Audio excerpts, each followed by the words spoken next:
여러분 안녕하세요. 더울음 수학 원장 이승준 선생입니다. 자, 오늘은요. 화면에 보이는 거랑 마찬가지로 모두가 함께하는 올바른 부모 되기에 대한 주제로 이제 이야기를 해볼 건데요. 제가 이제 이 포맷을 짰어요. 그래서 이거를 이제 연속 이제 그 영상으로 찍을 건데 1탄부터 7탄까지 있어요. 그래서 이제 뭐 이제 부모에 대해서 어떤 부모가 이제 좋은 부모일까 이제 대해서 서로 한번 이제 쌍방향은 아니지만 이야기해보는 그런 시간을 가져보려고 합니다. 그러면 이제 이렇게 이야기하실 수 있어요. 뭐냐? 네가 뭔데? 네가 뭐 정신과 전문이야? 뭐 부모 전문가야? 네가 뭔데 그러냐? 이렇게 이야기하실 수 있는데 저는 아무것도 아니에요. 그냥 수학학원 원장입니다. 제가 예전에 이런 포맷의 강의를 한 적이 한 두 번 정도 있어요. 이제 한 번은 이제 제가 이제 처음에 학원 강사했을 때 이제 제가 경시 강사를 했거든요. 그랬더니 이제 제가 다니는 교회에서 이제 어 그런 이제 교육부에서 이제 그런 식의 강의를 한번 해달라고 해서 이제 우리 학교 우리 아이 이제 영재학교 보내는 방법 막 그런 거에 대해서 강의를 한번 부모님들을 강의한 적이 있고 이제 타교회에서 한번 부탁을 해서 이제 또 이제 그 대학원 다닐 때인데 수학 잘하는 아이 만들기 뭐 그런 걸로 이제 강의를 해본 적이 있는데 이제 우리 뭐 저도 잘 몰라요 사실 저도 이제 10살짜리 아이를 키우는데 이제 서로 같이 이제 한번 공감하면서 이제 제가 이제 저 항상 생각해요 아이들을 가르치면서 아 내 아이를 어떻게 키워야 되고 그리고 이미 큰 아이들을 어떻게 지도해야 되는지에 대해서 이제 항상 이제 머리가 이상해서 자 죄송합니다. 더 이상해졌네요. 자 항상 생각을 하기 때문에 네 그래서 한번 여러분들과 이 영상을 보면서 서론이 길어졌지만 한번 이야기해보는 시간을 가져보려고 제가 7탄까지 만들었습니다. 7탄까지 같이 시청해 주셨으면 감사하겠습니다. 자, 첫 번째 제1강.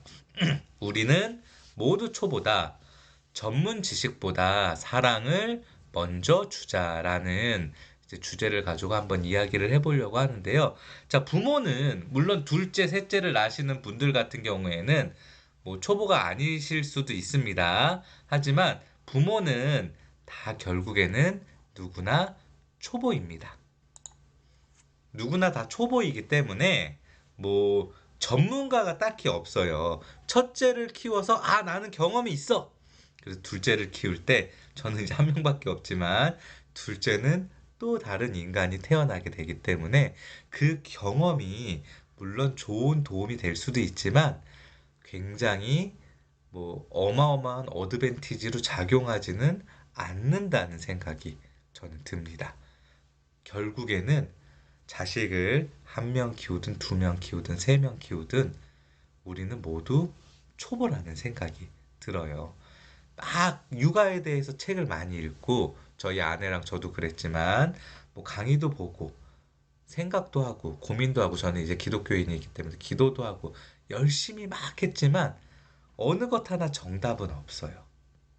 옆집 또리는 이러이렇게 컸고 나는 이러이렇게 컸는데 내 자식이라는 생명체는 또 다르다는 거죠. 예. 이제 인간의 신비라는 게 그런 것 같아요. 제가 봤었을 때는. 뭐냐 하면은, 그렇잖아요. 그, 예를 들면, 저기, 사람이, 이제 의학적으로 어떤 사람을 이제 규정을 할 때, 뭐, 뭐, 기본적인 의학 지식들과 의학 법칙들은 있지만, 어느 사람은 1년 365일 술 먹고 담배 피고 그러고 살아도 건강하게 100살까지 장수하다 죽는 사람이 있고 어떤 사람은 막 열심히 자기 건강 관리를 하고 운동도 하고 그랬는데 30살에 암 걸려서 죽는 사람도 있다는 거죠. 뭐예요? 인간이라는 거는 다 똑같은 인간인 것 같지만 제가 생각했을 때는 그 안에 있는 체질과 유전과 그런 것들이 다 조금 조금씩 다르다는 거죠. 그쵸? 즉, 육아라는 하나의 큰 틀에서 뭔가 이제 그 공통적인 케이스에 대해서 이야기해 줄 수는 있지만 우리 아이는 케이스 바이 케이스 다를 수 있다는 겁니다. 그러니까 정답은 없다는 거죠. 하지만 이제 제가 아이들을 키워봤을 아이들이 아니라 아이를 키워보면서 아내와 늘 이야기하는 거, 우리가 전문 지식은 완벽할 수 없고 우리가 원하는 방향으로 아이가 갈 수는 없지만 가장 중요한 거, 이 아이를 가장 많이 사랑해 주자는 거. 물론 뭐 이렇게 뻔한 이야기를 항상 뭐 이렇게 하냐 그럴 수 있지만 뭐 이런 거라고 해요. 이 사랑의 방법이요. 내가 원하는 방법으로 사랑을 해주는 게 아니라 아이가 원하는 방법으로 사랑을 해주는 게 중요하다는 거예요. 가령 한 가지 예를 들면 이런 거죠. 아내가 이제 아이가 하나니까 옷 같은 거를 좋은 메이커 그런 것들을 어렸을 때 많이 사서 입혔어요. 그럼 제가 아내한테 이렇게 이야기합니다. 이제 저희 아내 이름이 선영인데 선영아, 나는 네가 이렇게 좋은 옷을 우리 사랑하는 아이를 위해서 입히고 그러는 건 좋은데 단 하나 네가 이 옷을 입힘으로 인해서 아이가 옷을 더럽힐까 봐, 옷을 망가뜨릴까 봐 자유롭게 움직이지 못하거나 아이가 옷을 더럽히거나 망가뜨렸을 때 속상해하면서 아이를 혼내거나 하면은 나는 그건 정말 반대다. 아이는 좋은 예쁜 옷을 입나 10,000원짜리, 5,000원짜리 티셔츠를 입나 똑같습니다. 네.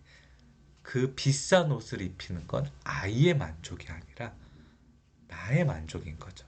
예를 들어서 너무나 싼 옷을 입혔을 때 아이가 막 아토피가 생겨서 조금 비싼 옷을 입혔다. 그거는 조금 다른 거지만 그런 케이스는 거의 없죠. 우리가 대부분 뭐 비싼 몽클레어 정말 이제 1년밖에 입을 수 없는 몽클레어 잠바나 조끼 뭐 이제 저희 아이는 블루독을 많이 입어요. 블루독 뭐 헤지스 뭐 그런 비싼 거는 아니죠. 그런 거. 그쵸?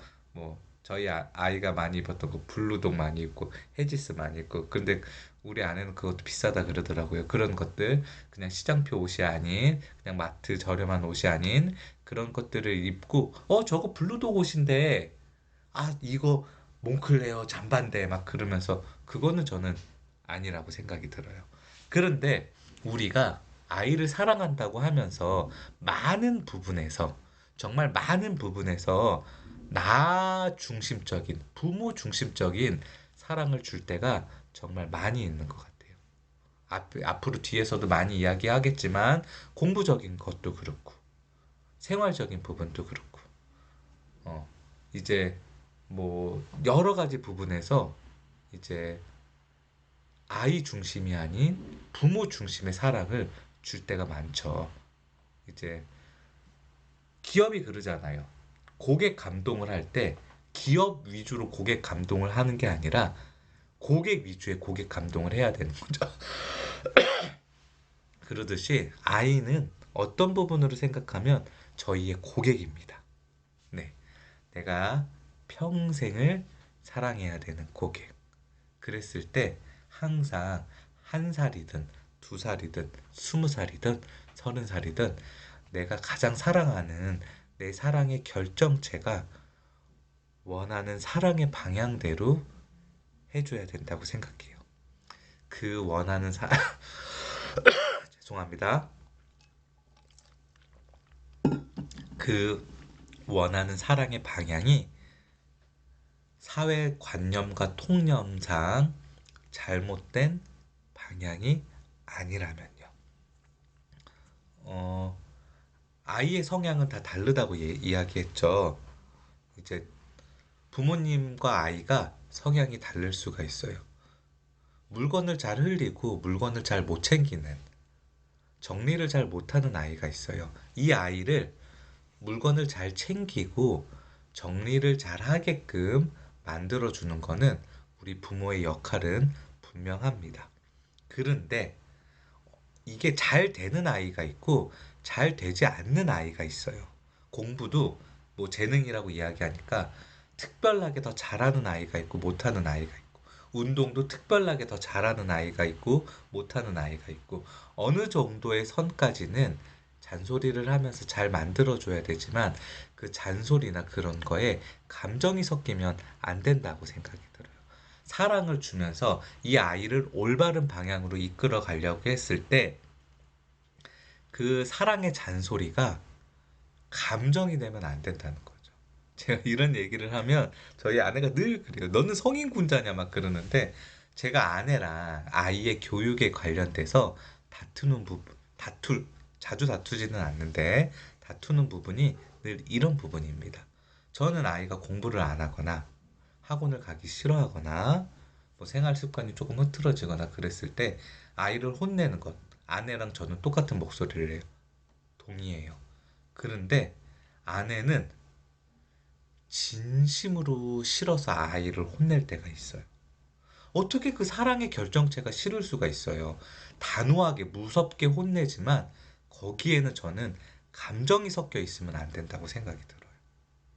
감정이 섞이는 순간 우리는 느끼지 못할지 모르고 아이는 느끼지 못할지 모르지만 그거는 더 이상 아이를 사랑하는 방식이 아니라는 거죠. 저는 체벌도 가능하다고 봐요. 잘못하면 매도 맞을 수 있다고 생각해요. 하지만 감정은 섞이면 안 된다고 생각해요. 뭐 이런 것도 다 우리는 초보이니까 다 수정을 해가면서 갈 수 있다고 생각해요. 우리는 초보예요. 중학생은 어떻게 해요? 고등학생은 어떻게 해요? 성인은 어떡하죠? 이렇게 질문을 합니다. 중학생도 마찬가지예요. 돌아갔지만 다시 원래대로 돌아올 수 있어요. 고등학생도 마찬가지예요. 빙글빙글 돌아갔지만 다시 원래대로 돌아올 수 있어요. 성인도 마찬가지입니다. 단, 어렸을 때 교육이 중요하다는 건 그 돌아오는 시간이 조금 빠르거든요. 중학생 돌아올 수 있어요. 왜? 초보 운전자가 운전하다가 잘할 수 있는 그런 시기가 있으니까. 대신 초등학생, 미취학 학생보다는 우리가 더 많은 사랑을 가지고 더 많이 참아줘야 되겠죠. 고등학생 돌아올 수 있어요. 중학생보다 우리가 조금 더 많이 참아주면요. 우리는 초보예요. 우리는 부모요. 초보죠. 하지만 우리가 잘할 수 있는 거 하나가 있습니다. 바로 여기 있는 이 사랑을 주는 거는 우리 부모가 누구보다 잘할 수 있어요. 단, 어떤 사랑을 줘야 되냐? 상대방이 원하는 그런 사랑을 주는 우리 부모들이 되셨으면 좋겠습니다. 저도 그렇게 노력할게요. 자, 오늘은 첫 번째 시간이었고요. 제가 7개까지 이 타이핑을 쳐놨어요.